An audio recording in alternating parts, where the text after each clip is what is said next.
বৃহত্তর রংপুরের প্রাচীন নিদর্শনের মধ্যে অন্যতম তাজহাট জমিদার বাড়ি। বিংশ শতকের শুরুর দিকে নির্মিত এই বাড়ির একাংশ এখন রংপুর জাদুঘর। শুধু রংপুর নয়, দেশের বিভিন্ন স্থান থেকে নিয়মিত দর্শনার্থীরা আসেন এই বাড়ি দেখতে। রংপুর প্রতিনিধি আবু ওবায়দার টিপুর তথ্য ও ছবিতে জানাচ্ছেন ফাতেমাতুজ জোহরা।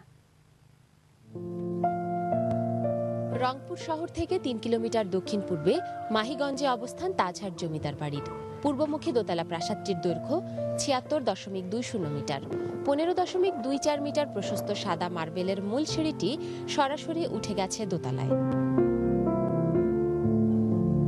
প্রাসাদের মাঝ বরাবর বিদেশি পাথরের স্তম্ভের ওপর দেবদেবীর মূর্তি সজ্জিত গম্বুজটি কালের পরিক্রমায় মলিন।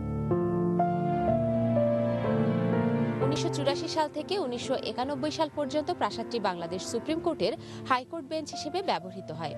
৯৫তে প্রত্নতত্ত্ব অধিদপ্তর ভবনটিকে সংরক্ষিত পুরাকীর্তি ঘোষণা করে। এখানে প্রচুর দর্শনার্থী তারা নিয়মিতই এসে এখানে দর্শন করে থাকে এবং এটার দিন দিন এর সমৃদ্ধি এবং ডেভেলপমেন্ট আরো বৃদ্ধি পাচ্ছে। বিংশ শতকের শুরুর দিকে মহারাজা কুমার গোপাল লাল রায় এই প্রাসাদ নির্মাণ করেন।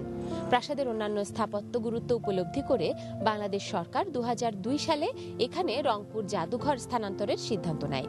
সে অনুযায়ী ২০০৫ সাল থেকে এই প্রাসাদের অংশবিশেষ এখন রংপুর জাদুঘর। এখানে যে রাজবাড়িটা আছে সেটা অনেক হিস্ট্রিক্যাল প্লেস, যেটা আমরা সাইনবোর্ডে রেখেছি। আমরা কারমাইকেল কলেজের একটা গ্রুপ এসেছিলাম এবং এসে আমাদের এত ভালো লেগেছে যে বলার মতো না, আমরা এখানে বারবার আসতে চাই। এটার যে কারুকার্য এটা অনেক বেশি সুন্দর। অনেকবার আসছি, বারবার আসি আর কি। Fatematuz Zohra, Asian TV.